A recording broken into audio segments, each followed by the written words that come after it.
Hello and welcome to All For United with me, John Foster, MUFC. I'm joined by three guests tonight. Natalie, how you doing, mate? Yes, John, I'm good. It's good to be on talking about the girls. 100%, absolutely. And we welcome back Zoe. How are you, Zoe? I'm good, thank you. Thank you very much for having me on again. Absolutely. Well, it's only right, obviously, speaking about Mary Earps tonight. I had to get you back on, and we'll discuss that shortly. And Andy, how are you doing, mate? Good, mate. Thanks. You all right? Yeah, I'm good, thank you. I'm looking forward to this. We've got so much to talk about. So we're going to be discussing Mary Earps' new contract or contract extension, however you want to call it. We've got the FA Cup draw today, so we'll touch on that one. Tobin Heath's podcast has been all over social media, loads of positive things there. We also want to talk about the last 7 games of the season, and of course the Villa preview as well. So loads of things to talk about there. But Nat, let's start off with yourself. Only 3 days now until game day. How are you feeling? Buzzing, John. Can't wait. I'm feeling a bit more confident. I think we've had,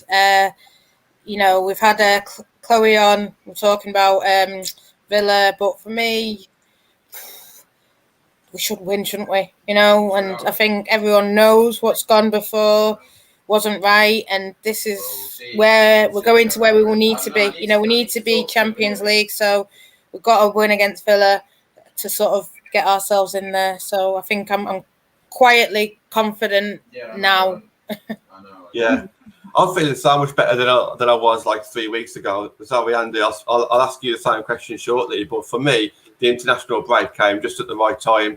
I feel so much more better now. I'm even thinking to myself that if we win Aston Villa and Arsenal, we can go back for the title again. That's the kind of mood I'm in. Whereas a few weeks ago, I was kind of thinking, I don't even want to play Villa. Let's just hold it off.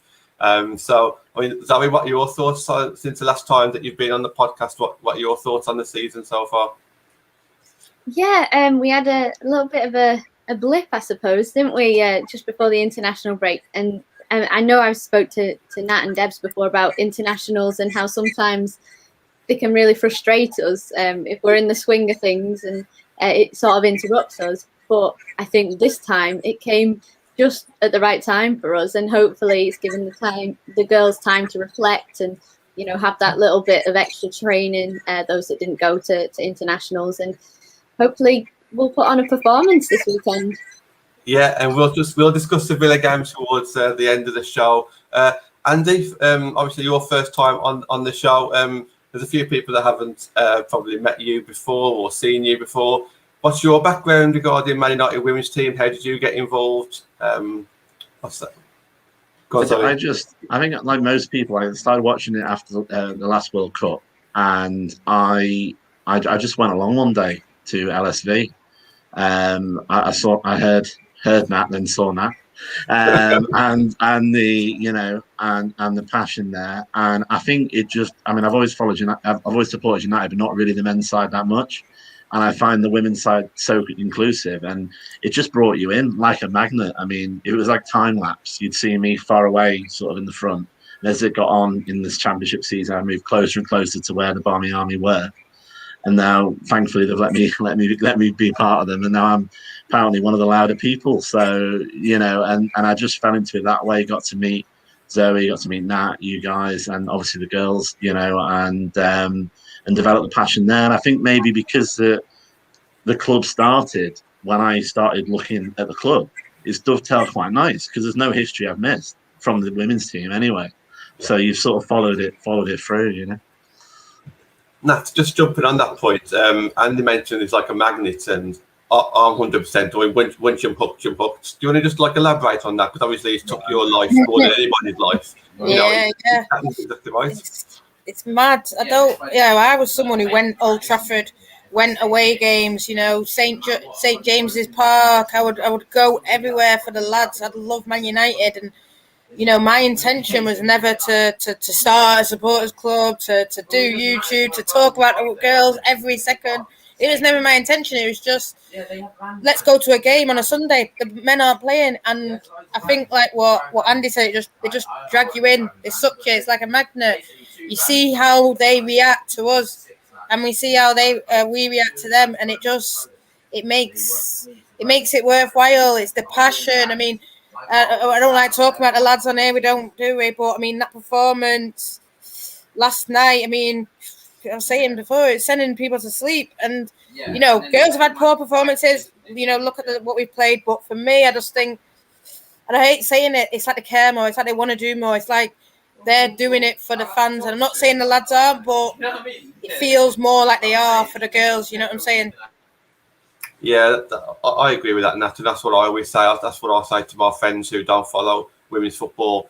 I do just say, like, the play for the badge, the play because they want to. It's not money related. And you hear all their podcasts about when they're growing up, when they're going through college, and when they're trying to break through. They just genuinely want to play the game, don't they? And I think all us fans kind of respect that, and we can see that, can't we? Nat, sticking with yourself, one person who does love the club, who kissed the badge on the City game, was Toby. Obviously, Toby and Heath come out with a podcast this week.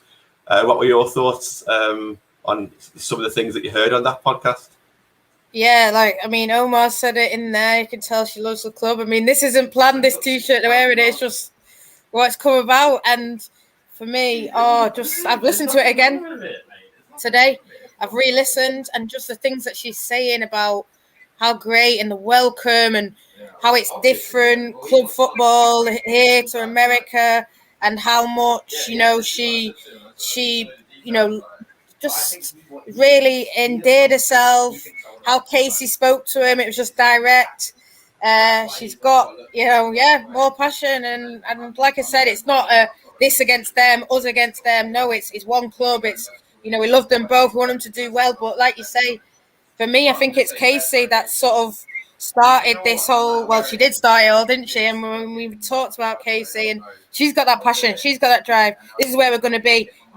This is what I want from my team, and this is what I want from you. And that's why Tobin's come and loving it so much. And even at the end, she sort of said, listen, I never played football without fans, and I hope we can come back to that. And, you know, if you've heard her ever talk about fans at little points, you know, when she said that thing about Manchester's red and grabbing the badge, and you think that was all for the fans and stuff. And, you know, like Karen's just saying, the badge being so immense. And I think it's what we give as well. We make it so immense. Because we love it so much, and we love that badge. And I know people saying everything above the badge, and it is that way. And I feel like she said, I love Premier League. I've always watched football in Europe. So the badge is like that for European clubs. And I think, you know, obviously when she started saying that thing about City, everyone loved it. And I think she felt that everyone loved it. And, you know, obviously it's our players went and taught her that. Not no one else, not anyone in the club. Our players taught her that Man United, Manchester's red, you know, and, you know, Casey would probably not get involved in that. She even said it at the end, you know, I don't get involved in what are those things. Obviously the players, and you can tell which players have said it, you know, you can tell which players love it. But I think all the players love it, and we've given them that love because we love it so much. So they're buzzing that we want to go out there, support them, and they know it's for the badge, and they know why we love it, and they want to represent us well, our passion well. And, you know, I think they're upset when they lose, not just for themselves but for us. You know, I've been at games where players have, you know, probably we're not expected to win, you know, Arsenal and stuff like that in the first season, and they're saying we're sorry and all this, and I'm thinking, wow, you never catch probably other players saying I'm sorry. And that's just, for me, what it's about, why it means so much, this team, us as supporters. I can see Andy like wanting to come in, man, don't worry. And so, because it just made me remember the first away trip I did was Durham away, and that was a hell of a unfortunate incident. And I remember at the end of the game, Amy Turner and Charlie Deming came over and they apologized. And it was, you know, and that's enough compared to others, but like they really apologized. And like I remember she was out of breath a little bit, but Amy was like, you know, just really like, we're getting that, you know, really, you know. And I think to what you're saying about the badge, it's authenticity, isn't it? You know, some of the other side of the, you know, the people that say, you know, women's match is different than the men's, all that kind of crap. But like, they know because they wear the United badge because they're the United women's team. It's not like just stuck on them. Oh yeah, that's whichever team's women's version. That's not. No, this is the authentic team, and everything we do as fans is authentic and passionate. And I think they feel that, and people see that, which is why we've been growing. Because we're not doing it because we're a supporters club, so we need to have a chant. How do we do a chant? You just do it naturally, and that's what they're feeding off. That's what I think. Hopefully, will keep Tobin here. Well, you've kind of just come into what I was about to say. John Foy says that he hopes to come to LSV next season and sees Tobin and Press play. Andy, how do you think those pair have got on this season? I think Tobin stood up a lot stronger than I thought. I thought both have done quite well, but I think that I would have expected if you were going to have a larger shining light, it'd be Press over Tobin. But I think both of them are going to do really well. I think that obviously it's really annoying that Tobin ends up being injured, but I think she's quite enjoying mentoring the players and getting involved almost like a pseudo coach. We know the Great British weather. I'm sure if she really didn't want to, she wouldn't have to go to games. But she's there on the sidelines, or maybe learning a bit, maybe like what Casey did. And then when she finishes, maybe she'll be a manager. I think hopefully, if Kristen Press can score a few more goals, maybe, and when Tobin gets fitter, they should kick on a bit. But I think Tobin's been the standout out of the two of them. I think you're saying pretty much what everybody else says and what people say in the comments about Tobin and leadership skills and potentially coaching or something after the games as well, after she retires from the actual playing. Zoe, last time we spoke, I think it was at the City derby, and obviously Tobin, he's went from strength to strength from there. What were your kind of thoughts on how Tobin's kind of grabbed it and really done really well? Yeah, I think, kind of leading off from what Andy said, in terms of, I think her influence, and also I think Kristen Press's influence off the pitch is probably, they're probably very equal in some ways. Obviously, we sort of see it more with Tobin on the pitch. You can see the passion and, she's really rallying the players on. And now, obviously, she's having to take, a back seat as she's injured. But yeah, I think she's probably really enjoying like that mentoring side of it. And also, I think with United, there's that opportunity there that I don't think a lot of other clubs have, where they can. I think it's a club that nurtures its players, even as they're sort of going into other things after the playing career. So I think they probably are picking up a lot. They've got a lot of opportunity if they stay with us. So I just hope they do. Thank you to everybody in the comments. I can see quite a few people watching, so please hit the thumbs up because that really helps the channel as well. So please do that. Thank you. Natalie, there's some news today about the FA Cup draw. April the 18th, I believe, our first game is one of three teams. It's going to be an away fixture. What were your thoughts on those three teams that we could be potentially playing against? Have you got any preferences or any thoughts on any of them? Just bring it on. No preference, maybe Burnley, because we've played a lot of our old development team. A lot of girls have come through Man United and now who haven't, made it for whatever reason. They're now playing in Burnley, so maybe that. But it's between Burnley, Sunderland, and I can't remember somebody else. Sheffield FC. And I can't even remember the other one. It's between Friald, yeah. Anyone, they're all sort of local to us. It's just a shame that no fans can go. That's what's the problem. Because they're all local, it would all be, if we could all go down there, it would have been a nice tie. But unfortunately, I know John Hume's in there. He's Sunderland, so he comes to LSV a lot, but. And sees the girls. So, I mean, it'd be great for Sunderland, I suppose, if they got mighty Man United coming to town. It'd be great for any of the club, I think, because I think that's a kind of tie that they would show on the telly or FA Play, or they'd show it somewhere anyway. MUTV might pick it up. It's a bit of money. It's showcasing these clubs, because a lot of fans want to watch Man United women, you know, and so if we can help them by putting it out there on MUTV, out there to, you know, I know Canada, America, all these audiences that we have, it'd be great for a team like Sunderland or Burnley to get that kind of exposure, I suppose.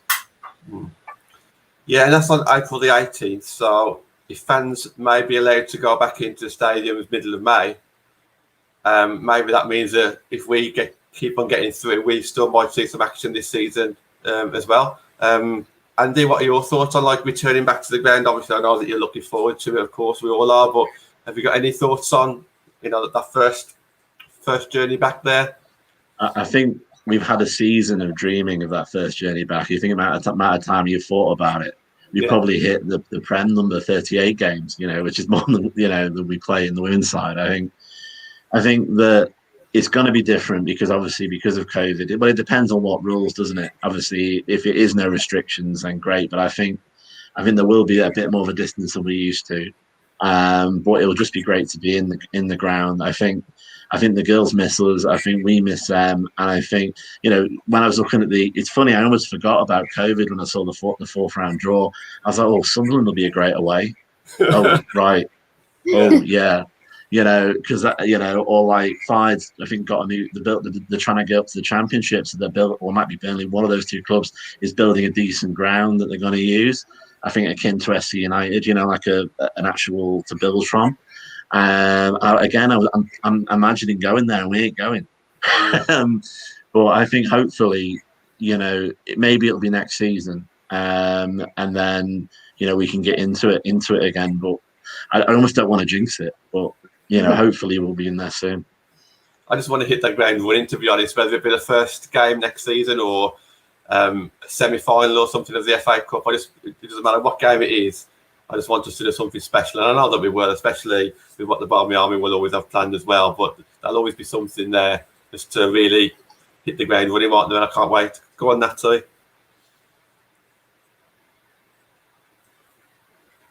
Yeah, for me, I thought like Andy. I thought, when are we going to sort of be back? And all the times that they've sort of built it back up, tier 2, tier this, tier whatever.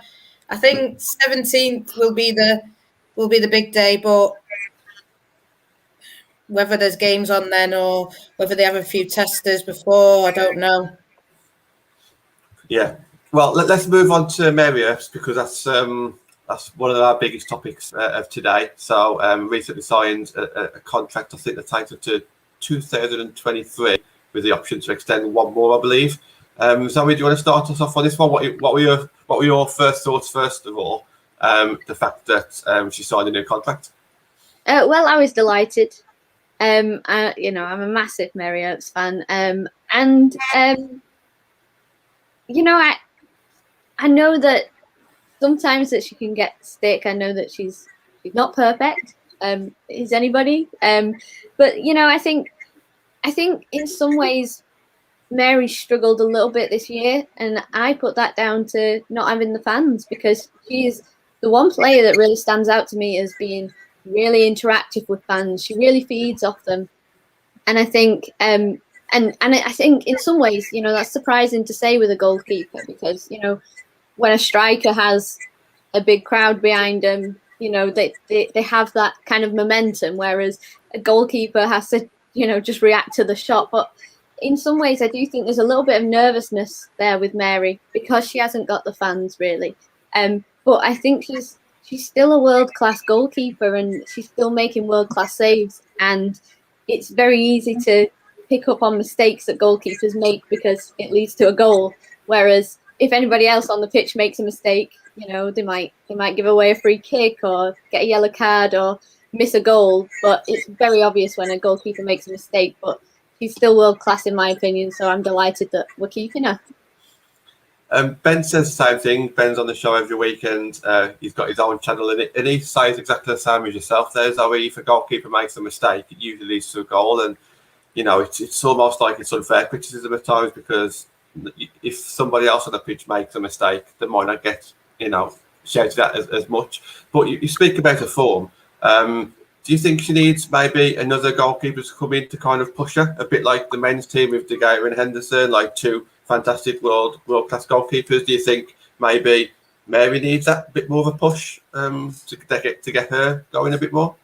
Yeah, possibly. I think that would really help. And you know, I don't like being critical of goalkeepers, but I don't think at this moment in time that Rambo is pushing at this point. And so, you know, it's kind of a tricky one because obviously there's only so many places in a squad, and you know, you have 3, maybe 4 goalkeepers or whatever. It's going to be hard to bring someone in top quality to push Mary and Rambo, because I wouldn't like to lose Rambo. So it's getting that balance really with goalkeepers. I think getting, you know, the quality to push, but also giving them the games so that they stay. And of course, in the women's game, when there's less games than you have in the men's, then it is hard to get that balance right, I think. It is. It's been tough because we've been drawing real tough teams in the cups as well, haven't we? So, you know, maybe if we had like a nice FA Cup run, then potentially we would see one of those youngsters get some game time. But maybe they need long moves, and there's always an option to bring somebody else in alongside Mary Earps. Andy, what was your thoughts when that tweet came out that she signed? I also was delighted. Might be not surprising considering obviously I'm on here about Mary Earps, but I also see obviously the stick that she's getting, and I mean it's a difficult one because you know the only thing that jumps out in her game that needs improvement a little bit is with the feet. Where you know when you pass back and the feet.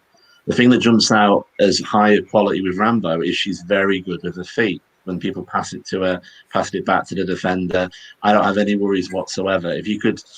The more to cut Rambo's legs off and put them on Mary, you know, she would jump up, you know, by a matter of a high amount. I think, you know, I was looking into it, and obviously, you know, she was in Germany with Wolfsburg. She had 6 games there. You know, obviously with a goalkeeper, you don't get that regular game. She came to United. She had us last year with the fans, but then she was robbed, like we all were, because of COVID, of the ability to do in a full season. Obviously, you had that wobble with England. You know, you could argue that actually was more to do with the coach than anything else. And she's yet not had an English season being number 1. And obviously, she's made some mistakes this year. But I think once she has a full season behind her, and as Zoe was saying, with the fans behind her, you know, she will develop. And I made this point privately with a few people that people say, well, she's 27. Goalkeepers generally make their big leaps earlier on in the year. But you have to remember, one of the first interviews I saw with Siobhan Chamberlain was, I think a partner said that United was the first club where she had a dedicated goalkeeping coach, and how that moved her career on. And she was a lot older than Mary.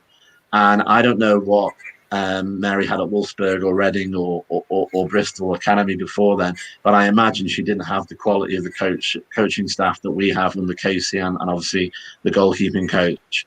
So I do think that, yeah, maybe we could do with someone to push her a little bit. But, you know, stereotypes out the window. She could learn just simply by having a full season and having that coaching. All right, she stepped away from England a little bit at the moment. And I saw in the interview she gave in The Guardian that, you know, she said, you know, of course I'd love to be away.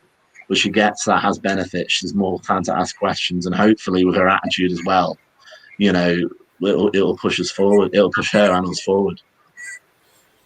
It shows how high our standards are as well, because I think she's kept something like 6 clean sheets and conceded something like, I don't know, about 16 goals in a WSL roughly across 15 games. That's still not too bad, is it, at all? And, you know, we was top of the league for a good amount of time. We was saying some real positive things about our defence.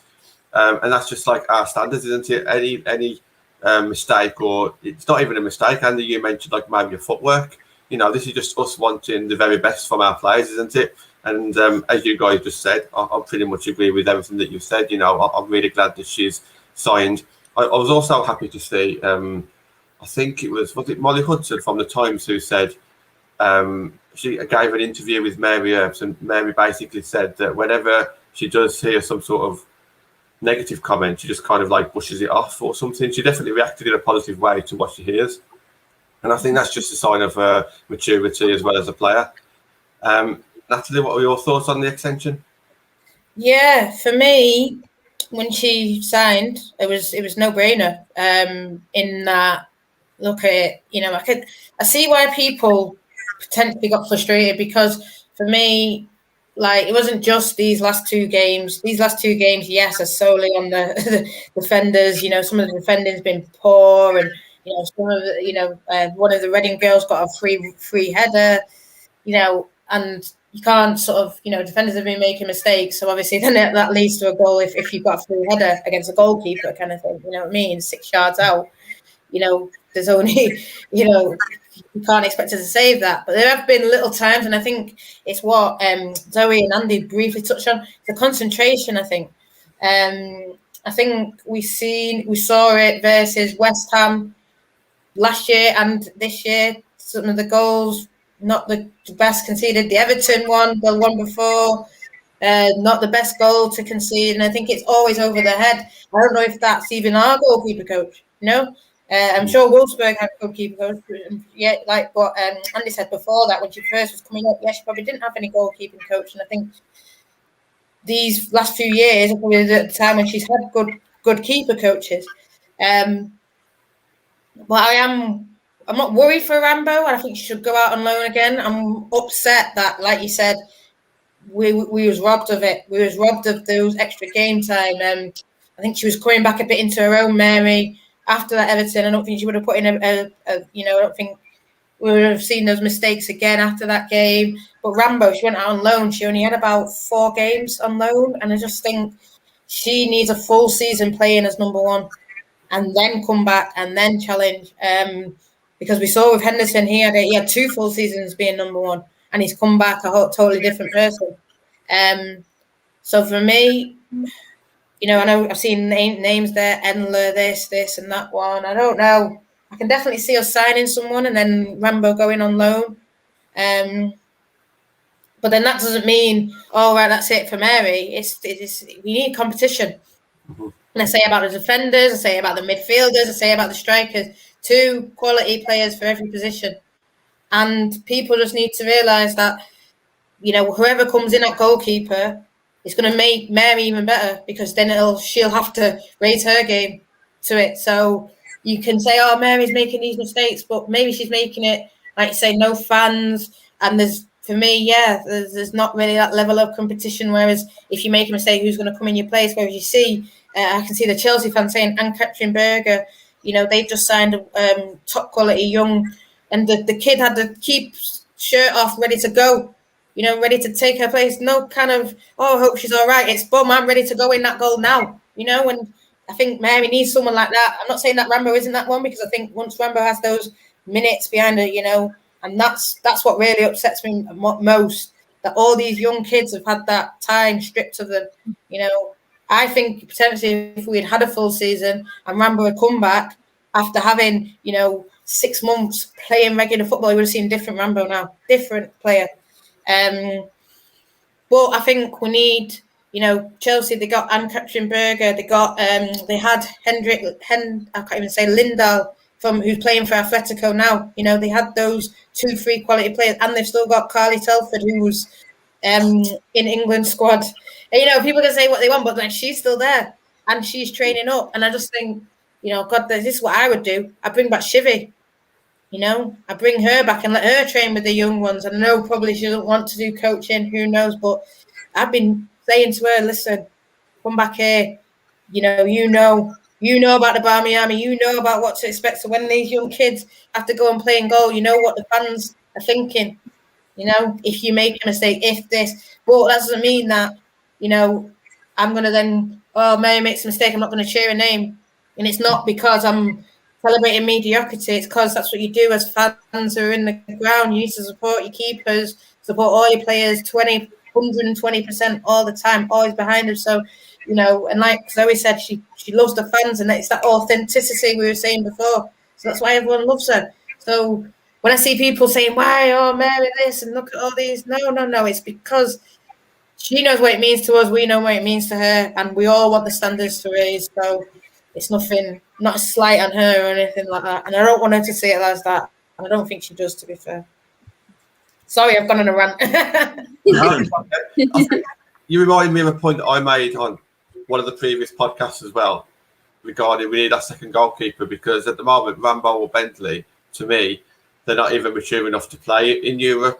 Because how would that? We don't know them as well as Casey, of course, but I'm sure they would love the opportunity. But they must get butterflies playing in the WSL if ever they need to play in a big game in the WSL. So that second goalkeeper, I think, is a must anyway. And then obviously if that can improve Mary Earps, then even better. Andy, back to yourself.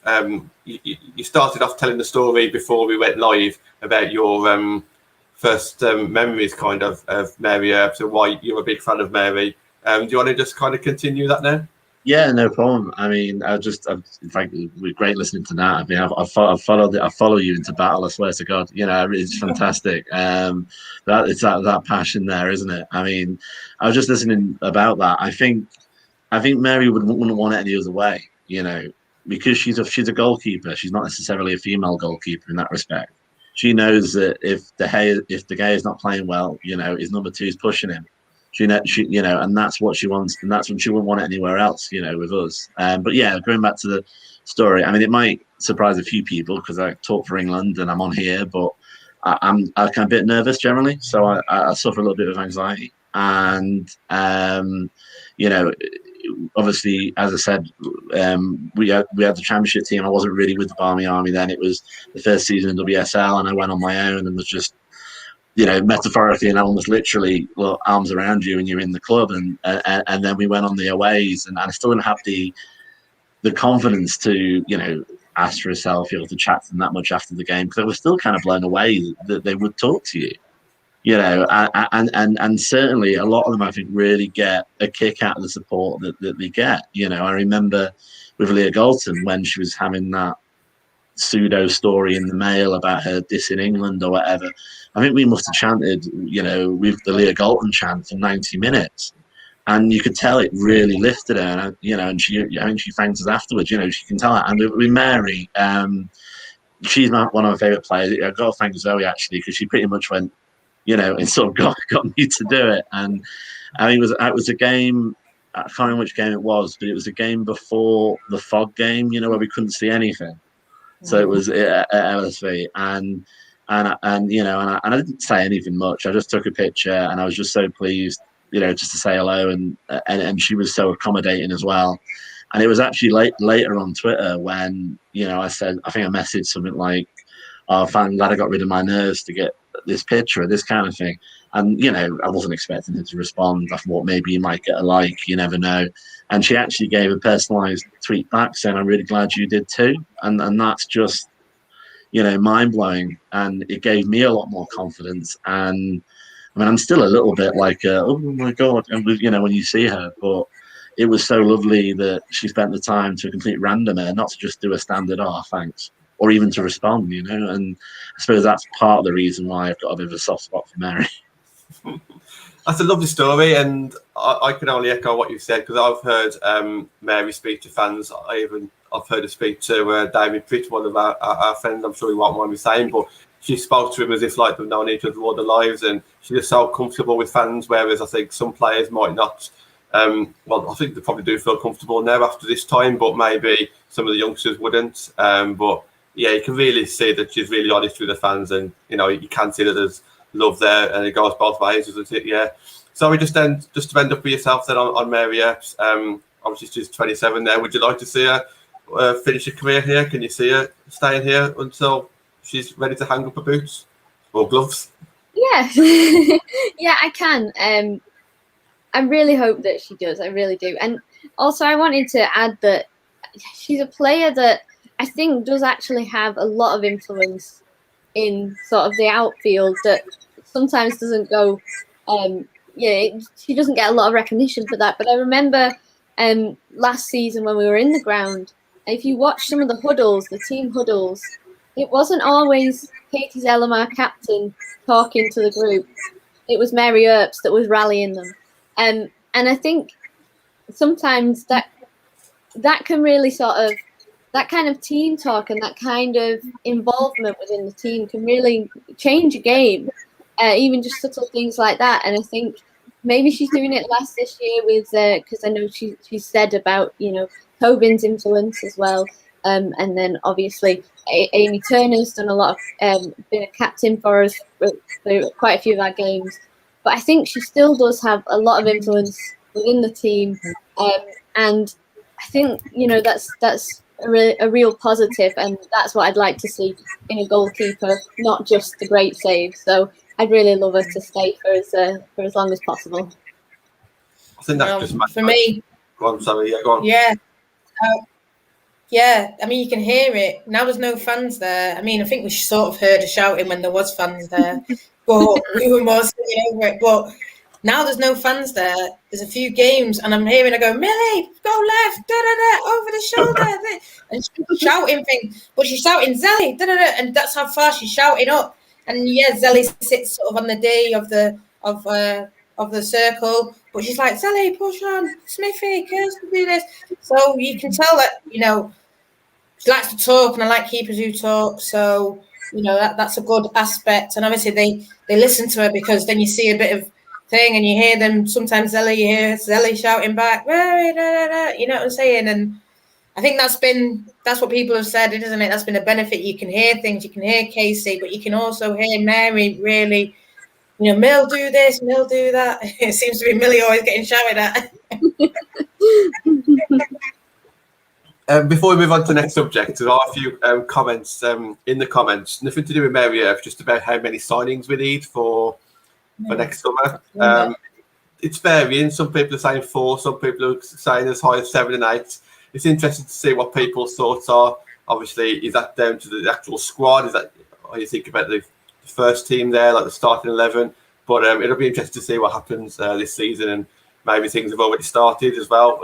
We'll discuss that in future shows as well. We want to move on to the expectations for the rest of the season. So there's 7 games left. Villa and Arsenal come in pretty much quick succession. Really looking forward to those. I'm feeling a lot more confident, feeling a lot more happy now than I did a few weeks ago. I was quite deflated on the show, which is unlike me, to be honest. I'm usually a bit more upbeat, but I do feel that this international break's helped me now and kind of clear my own head, let alone the players clearing their heads. Let's break it down. So we've got Villa and Arsenal in the first 2. Zoe, sticking with yourself. I mean, what are you hoping to see? What are you expecting to see in those 2 games, Villa and Arsenal? Well, I'll say that I'm still a little bit deflated. I haven't found my my optimism yet. So what I'd really like to see, taking it one game at a time, is I'd just like to get the win on this weekend against Villa. And I think sometimes, especially with the run of form that we had at the start of the season, I think we took games like this for granted, that we were going to just win. And those last few games where we had a little bit of a blip and we didn't see such a great performance. And I think now it's made me realise that, no, every game takes a lot of effort. And just because it's Villa doesn't mean that we're going to win it. And we've got to show up, we've got to put in the performance. And it'd be nice to get our goal difference up. But for now, I just want to win. And of course, I don't know whether I don't expect to win nowadays against Arsenal, but it would be really nice if we got a win there as well. Well, I wouldn't say we played them off the park in the last game, but we was very confident in that performance. And we did look the better side. Obviously, a lot's happened since then. A lot of injuries has happened since then. And obviously, Arsenal have probably got the bit between the teeth a little bit. They're chasing us down. But, I think that we could potentially, if we do win Aston Villa, we could go in there with a bit of confidence and potentially at least get the draw. I think we should be favourites for at least a draw. Moving on to yourself, Andy, what are your thoughts on them 2 games, Villa and Arsenal? I almost want to say you can see a perverse situation where we lose against Villa and win against Arsenal. I'm hopefully not the case. I mean, I don't think that at all. I'm just thinking more than like a Murphy's Law scenario. I mean, I think I think we should definitely win against Villa, but then Villa kept Arsenal at 0-0 for a while. All right, they lost 4-0, but I think we've been second half FC in the last few games, and wouldn't it be great to be first half FC, and just go out with that, play our game, dictate the game, and with someone like Villa, should crumble second half. With Arsenal, you've got a bit, it's more fire against fire. But we've always, even that first game away at Arsenal, when we didn't have the squad players that we have now, we brought them really close. And I think it's that belief again. And hopefully, some of the players that we've got have been chomping at the bit, not just because of lockdown, because they've been stuck at home waiting for this next game. And just like someone is hungry, as soon as we, let it go, that whistle goes against Villa, hopefully we'll get that response. And I think I was only semi joking before. I just mean like a sub law scenario, but I definitely think we could win against Villa, and we can win against Arsenal, but we can also lose against Arsenal. I think if this was like a few weeks ago, I would have been quite confident going into Arsenal. I just think that obviously we did have that bit of a blip, and Arsenal on their way back up, so it makes it a little bit more tougher. But I'm more confident about the Arsenal game than I was than the City and Chelsea game. So, that's. Do you think the 6 points are up for grabs there? And if we do get the 6 points, is the title race back on? I don't want to say title race, I don't want to say title race. I think we get the 6 points, possibly. Let's get the 6 points. Let's get the 6 points, and let's shore up this qualification for the Champions League. I'm seeing, and I'm really sorry I can't say your name, Zayn. I'm going to say his last name, but he said 19 points for UEFA Women's Champions League. For me, that's what it's all about. I'm seeing Omar saying there's a lot of pressure on Arsenal, and I think the pressure is more on Arsenal, but I think the pressure is on us as well, because we have sat there, this is our target, this is what we want. Pressure's on everyone, I'm saying as well. For me, I think we need, how people were saying before about signings, and, someone said 7. I see why they said 7, but I can see potentially 5 coming in this summer. But I think some of them might depend on getting that qualification, because for me, I think that's then opens up different level of player, different caliber of player.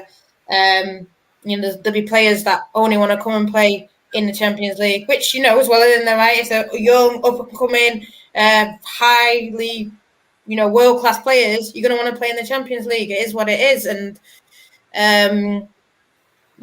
so I think that there is that pressure on us to do that. I think it'll be worse for Arsenal if they don't qualify, because obviously it'll be little Man United, 2 years old, come in and just blown you off the perch, which will be great.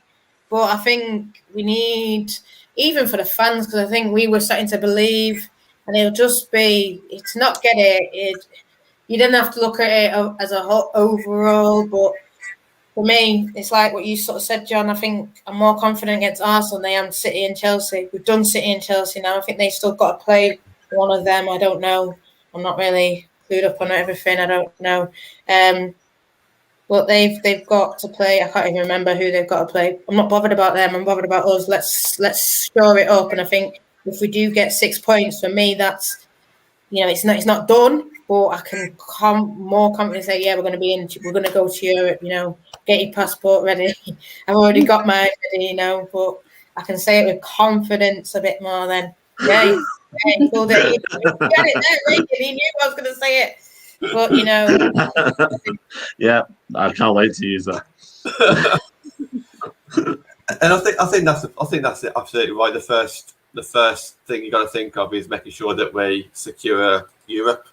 We've been banging on about it since before the season started. This is what we wanted, and that's still the number one aim. And I think Casey Stoney said that quite recently as well. The aim is top 3. But it just keeps on popping into my mind that City and Chelsea aren't a million miles away, and they're still in Europe, going strong in Europe as well, to be fair. So maybe. Well, let me just say, I know our Chelsea fans there, but look at their captain just picked up an injury, and maybe that's now 3 games in 5 weeks. And I saw some Chelsea fans saying, we've only got 3 games, but they've got about 7 or something this month. So, they cram them in. With the women's game, they cram them in. They don't. You know, we've got all these 3-week break, but then they'll cram in 3 fixtures in a week. It's mad, and that won't help anyone. So I'm not saying, I'm wishing injury. I'm sure someone will say, that's what I'm doing. No, I'm not. I'm just saying, you know, we've got our top players out, you know, talk of Leslie coming back, but, you know, we've had them out for ages, and that's sort of what's hampered us in a way, you know, and, you know, you got to deal with injuries. Seeing 50-50, who knows? You know, I don't know who they're playing this weekend, but it's a big game and then you're not going to captain, you know. We had a big game, we didn't have Tobin. Deal with it.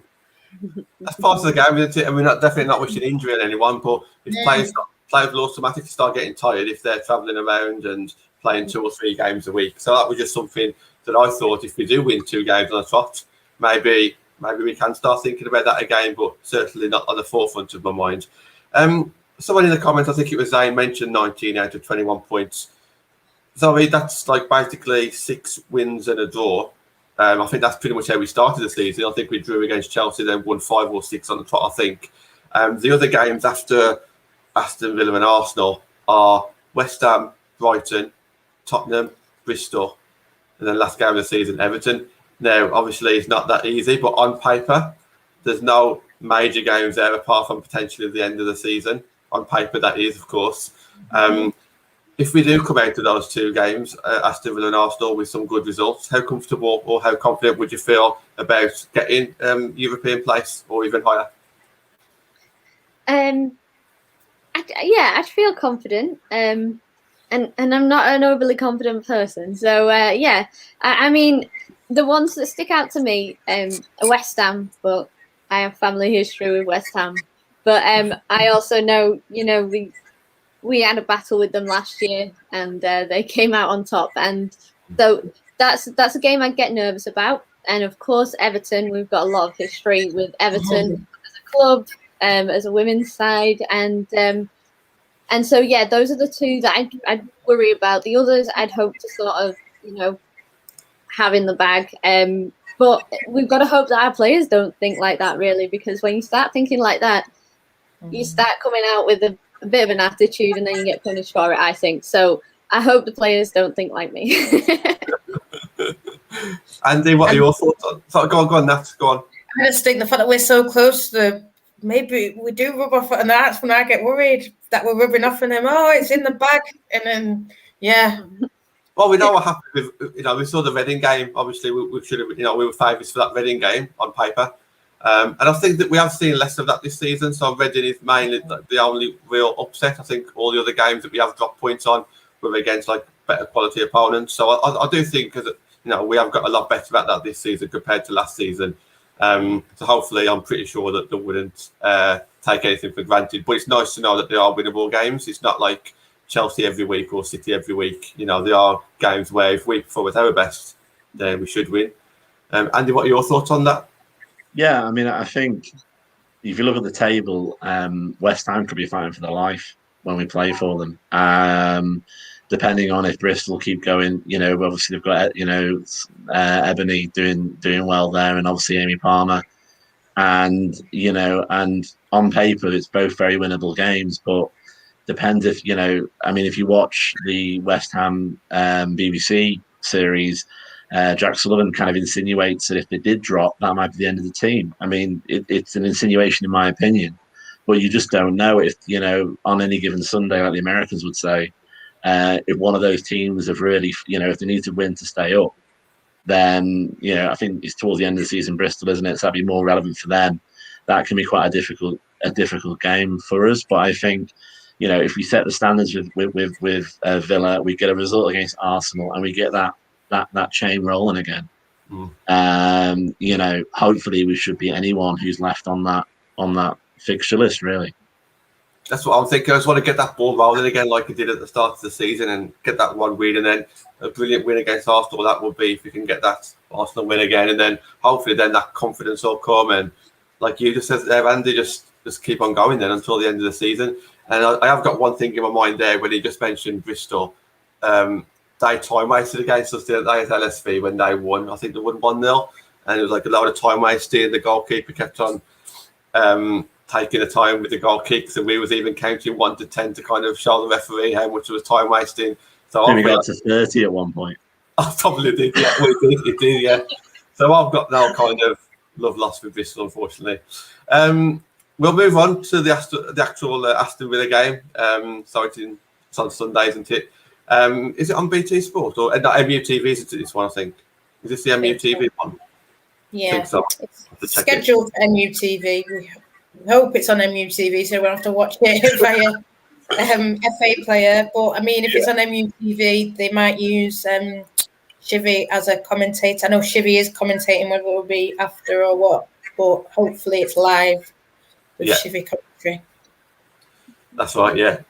So just over to yourself then first. What are you kind of expecting in this game, and also how would you be looking at lining up?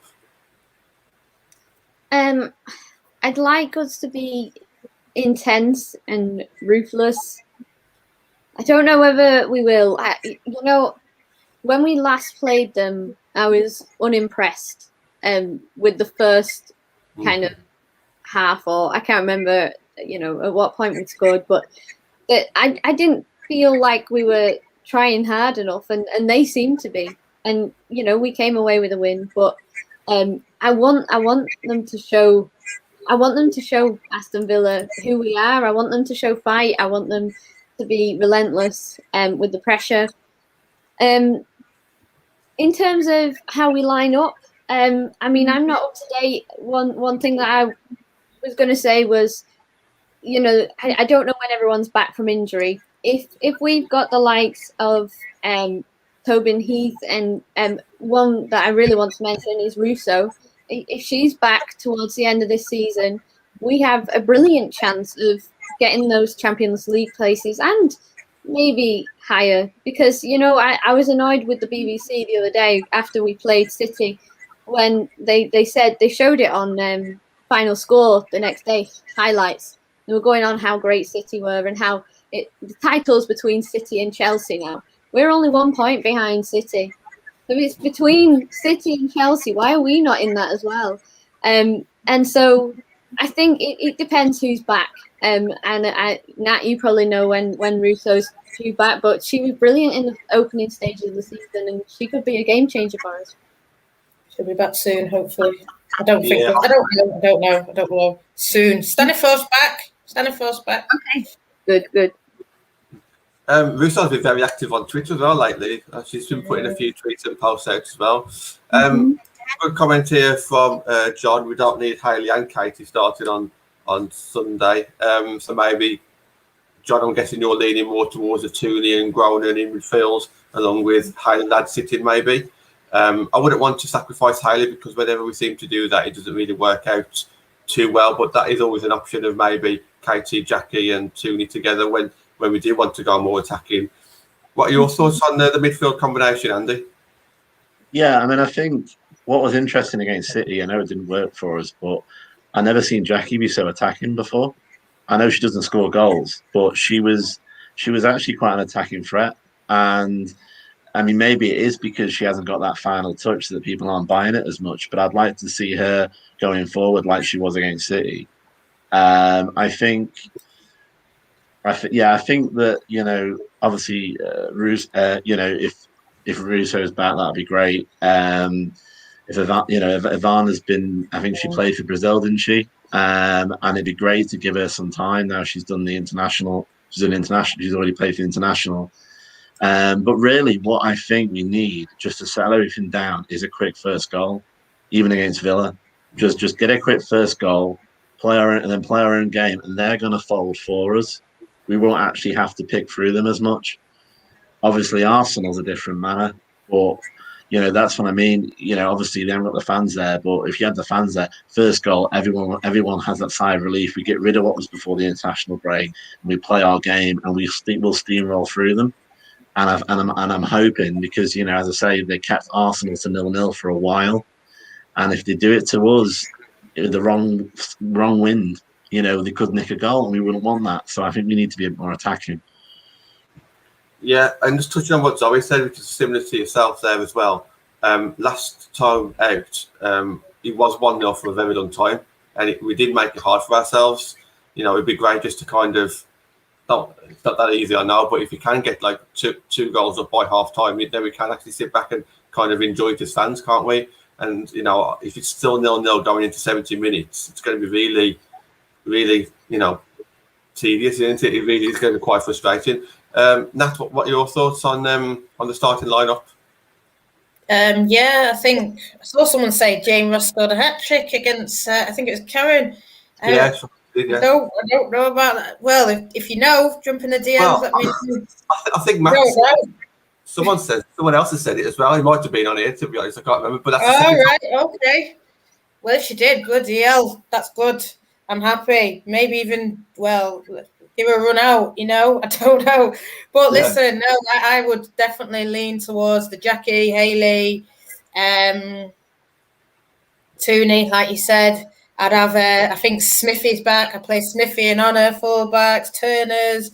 And then I think, Press, she started on the left for thing. There is a big clamour to have her and there. So maybe Press, Jess or Jane, if she did score, I don't know.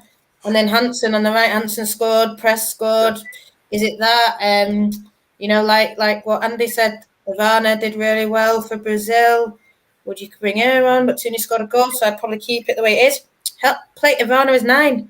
I know people are saying you wouldn't really do that, but, fluidity through that team. Ivana can play wing and just, moving about. And I think like what Zoe said, that intensity, if you go out there, bang, put it to the board, put, two goals up, 2-3 goals up by half time. That's what we need to see. And then, we can rotate it more, or different people can get game time. Potentially, I don't know about Russo, but I know she's very close. I don't think she played versus Sheffield. I don't know though that. I don't want to say she did or she didn't, but I know Staniforth definitely did. I don't think Russo did, but I think she's basically any minute now she could play, but then she's going to need time, build it up. But if Russo's on the bench and we're 4-0 up or something, perfect time to just bring her on and, give her like the 10-minute run out or 20 minutes and then potentially look at like, a half versus Arsenal or something like that, build it back up, because I think, obviously Tobin we've missed, but to have her and Tobin out at the same time, it's just massive miss, because she was banging them in before she went out. And then, Tobin is a big influential part, but who knows? She could have still been banging them in, even with Tobin out. I don't know. I can see people saying Mana, look out for her. And I know we had Chloe, didn't we? Mana Inabuchi, she's the best, and got to defend right. We've got to defend from Villa properly. Because I think if we sort of think, all about attack and leave the defence, who knows? I'm seeing different positions. Who knows what's going to happen? I just want to win. Like what Zoe said, I just want to win. And even if that's just a 1-0, I just want to win, man. Because let's just get the confidence up, get players back in, get the minutes on the legs, get back. I'm glad it's at home. That's what I will say. Even without the I'm glad it's at home. Let's just finish up with Zoe and Andy then. So the front 3 predictions, like who do you think is going to be the front 3? Because that's just like a shot in the dark to me. That could be absolutely anything. And also maybe a goal scoring prediction as well. So do you want to start off, Zoe, on that one? Oh. No, I don't want to. I'll start then. I'll start and you have a little think about it. I think Natalie might have touched on it as well. So judging on like the players that are probably going to be available, I'd probably say it's going to be. I'd like to see Hampton play. I'd like to see Press play, and then it's probably going to be either Jess or Ross. So the question there is where would they all play? So probably Hampton on the wing is quite an obvious one. But then would you do something different to play Press on the left wing with Jess or Ross up front? That's possible. So yeah, I'll probably go with me personally. I'd like to see Hanson on one side, Press on the other side. And then I'll go with Jess. But if Ross is on form, then I wouldn't be surprised if Ross starts in this game. I really wouldn't. Come back to Zoe last. Andy, your thoughts on that one? Yeah, I mean, obviously, as you say, unfortunately, we haven't got that many to choose from at the moment. I mean, I'd like Press to show her class and lead on the pitch, and as you say, hopefully get that first goal. Hansen, also puts a name straight there. Ross, I'd take Jess first, and then maybe if we ain't gelling or whatever, then she can always come on. I think if she's in form, it's just going to make her want it more. It's going to make her go in Casey's ear more and go, let me on. But I think hopefully it won't need to go that far. Hopefully we can get past Villa without having to go that deep into it. But certainly maybe the players will see it as an audition for Arsenal. Whoever does well in attack, you want to be playing against Arsenal, and hopefully that'll be maybe the way it's framed. That's a good point, actually. There, Zoe, your thoughts on that and a score prediction? Well, I think Press has to be on the pitch for me. I think, personally, I think I'd agree with you in terms of Press, Hansen, and Jess. I prefer. I think Jess has a lot of quality. I've always rated Jess last season. I obviously would have liked to have seen more of her this season. I know she had an injury early on and whatnot. So I really rate Jess, and I think that she could really shine tomorrow. So not tomorrow, Sunday. Wish it was the weekend. That's how excited I am. Score prediction. I liked John's of 10-0. I don't think it's going to be. But I'd say 3-1. Let's go for 3-1. Nat's final words for yourself on the upcoming game. What your thoughts? 3 points, isn't it? I just want to say, DJL, this Barmy Army merch, check it out. Yeah. If you love it, anyone loves it, Barmy Army, check it out. Link in the bio. Barmy Army got a Teespring, so you can get you one. You can get Honor as well, but yeah, go get it. Let's win. Let's win comfortably. Let's get 4. Yeah, and just 4. Build up that confidence. Go into Arsenal. Bang. We're here. We're back. And hopefully, I know everyone's waiting. So even if it's just 10 minutes, even if it's just 5 minutes, even if it's just a minute, run out there and then come back in just to see it. Yeah. We've come to the end of the show, just over 1 hour long. So thank you. Really enjoyed that. Thank you for making your debut, Andy. Yeah, thanks for having me. I've enjoyed it as well. Brilliant, thank you. If anybody wants to get in touch with you on Twitter regarding women's football or Man United women's team, how can they go about doing that? Yeah, I follow all you guys. To be honest, you'll probably see it straight away. But it's my handle. I'm not as professional as that with the media stuff. It's great. It's at AJO_87 at the minute. Might need some advice on how to change that, but that's what it is at the minute. And you'll just see me chit chatting away with on your Twitter, of course, and all for United's Twitter. Thank you, Andy. Zoe, how can people find yourself? I think it's at _writers room. Everything's on there, I think. You can always find it on our Twitter, so you'll find everyone tagged in it. Natalie, if anybody wants to get hold of you, what's yours? Natalie_17. Get out, check out the Barmy Army, go get your merch, Tobin and Honor quality t-shirts like this. So I want to see more people. Make sure you tag me in the Barmy Army if you want ones like this, yeah? Tag it when you buy it, yeah? Yeah, 100%, definitely, yeah. We have got a few shows coming up. So what day is it today?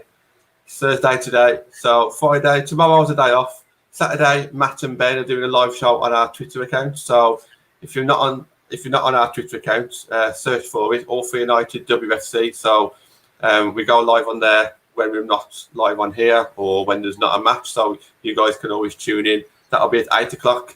That's on Saturday. Sunday is match day, so we'll all be enjoying the match there. And then I believe Monday and Friday we'll be on YouTube next week, talking to a few rival fans. And so we've got lots of them planned in. But please just have a look at our Twitter page, because Matt does a schedule every Sunday for the week ahead, because there's a lot going on now. So thank you to everybody in the comments. Thank you to Andy, Zoe, and yourself, Nat, of course. And we will see you again soon.